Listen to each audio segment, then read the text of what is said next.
community of New Middletown gathered together today for Sunday's Mass to show support for Father Stephen Popovich. Service began with the recognition of the 2014 high school graduates following the normal service. Father Popovich suffered serious injuries in a car accident that took place November 13th when his car slid along a curve on Struthers Road south of Route 224, then clipped a pickup truck and hit a tree. The driver of the pickup truck wasn't injured, but Father Popovich was paralyzed from the waist down and has been in rehab since the accident. As of right now, he is in a hospital in Cleveland, and he's going through the process of rehabilitation. So each day he goes to rehab for it's 3 hours a day, and the rest of the time he's working on a number of other projects. Today, Bishop Murray read a letter written by Father Popovich on behalf of his condition and on the future of the church. After much prayer, reflection, and discussion with Bishop Murray, I have decided to resign from my role as pastor of St. Paul's Parish. While it brings me much pain to do so, I know that this decision is best for the parish and for my continued healing. Bishop Murray then talked about the process it will take in order to find a new pastor for St. Paul's Parish.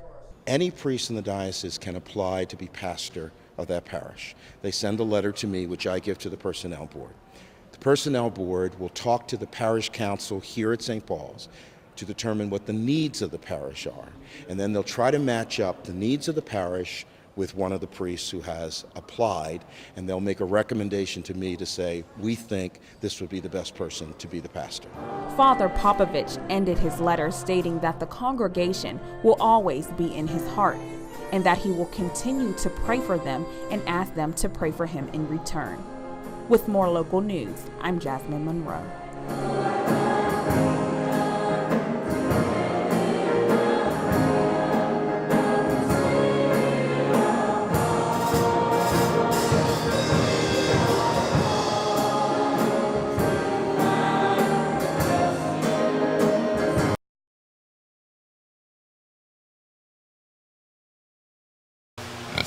You won't see any piglets at this year's Columbiana County Fair, or at any local fair for that matter.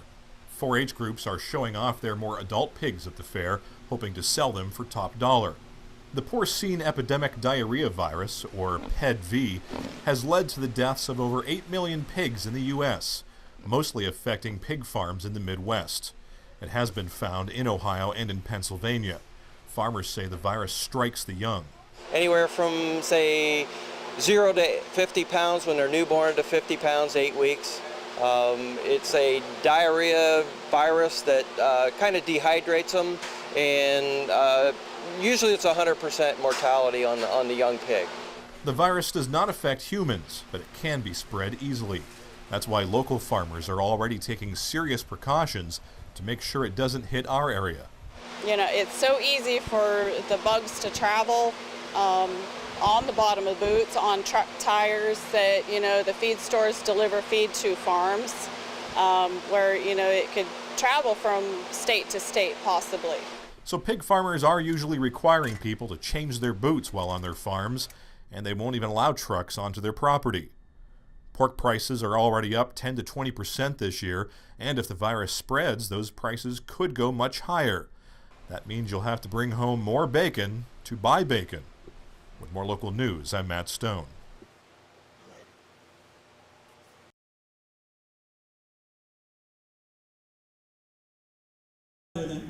While EPA officials were quietly hearing public comments inside the Pittsburgh Federal Building, it was a different scene on the street outside. Clean coal is alive. We won't let the planet die. An estimated 6,000 mine workers and other unions marched past the Federal Building, coming face to face with a crowd of clean air advocates, many of whom traveled in a bus caravan from Akron, Cleveland, and Columbus. The unions feel the new regulations are a war on coal, which is their livelihood. They got jobs.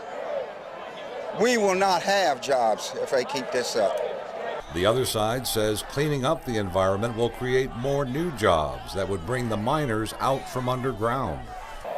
thousands of new jobs for solar, wind, geothermal, and they would be the ones to immediately get retrained into those fields.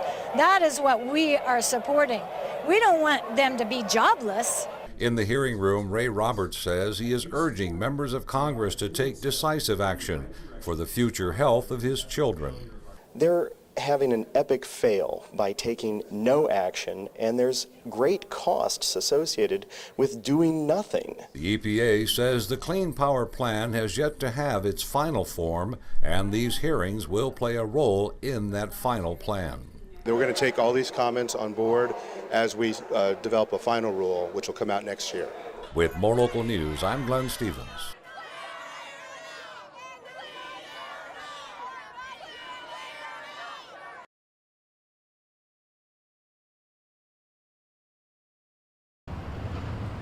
East Liverpool road crews found this 12-foot wide sinkhole forming on the 2nd Street ramp onto State Route 3039 last week. The ramp's been closed ever since. Now city officials know for sure why the hole opened up, and it looks like it can only get worse. A robotic camera was sent in, and it found a 24-inch pipe had rusted through. That caused half of the pipe to fall over a foot below the other half of the pipe. The result was a big collapse 40 feet underground. Over the years, the bottom has eroded away. That allowed water to start pulling away at the dirt and the fill underneath it, and over time has pulled away at least 2,500 square feet of material, which created that sinkhole. And now officials tell us more heavy rains could bring about more sinkholes in that area. Through the inspection, we found a number of different areas where the bottom was completely eroded away. Only the ribbing existed in that pipe, which means that there's at least the possibility that it has been pulling material from other areas. Now ODOT will come in to fully inspect the area to make sure that isn't the case. Both our construction and design engineers will be out there early next week assessing the situation, finding out what's going on there. Our goal will be to obviously do this as quickly as possible to get that clean and opened up and safe for the traveling public, hopefully by the time snow flies. While city officials say a sinkhole forming on top of the highway could be a future possibility, they say there is no danger to traffic driving that highway at this time. With more local news, I'm Matt Stone.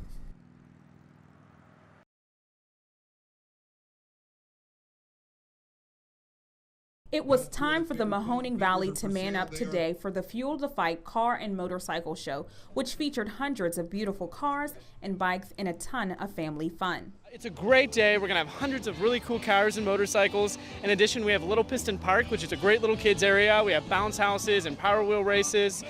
We also have the world's oldest Mustang here today. Man Up Mahoning Valley is designed to educate men in the valley about the need to be checked for prostate cancer. The event included free PSA screenings for the first 100 brave men that attended the event.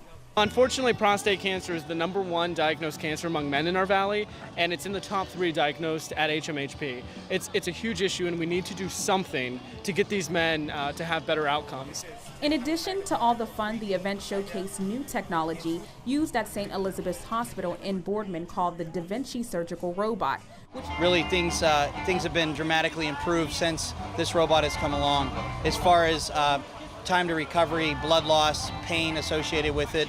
For instance, people used to stay in the hospital for 3-4 nights, and now it's usually an overnight stay. Dr. Daniel Raschuti also stated that all men should be aware of their risk of the disease and begin yearly testing beginning at the age of 40. It is important to start annual testing sooner rather than later. With more local news, I'm Jasmine Monroe.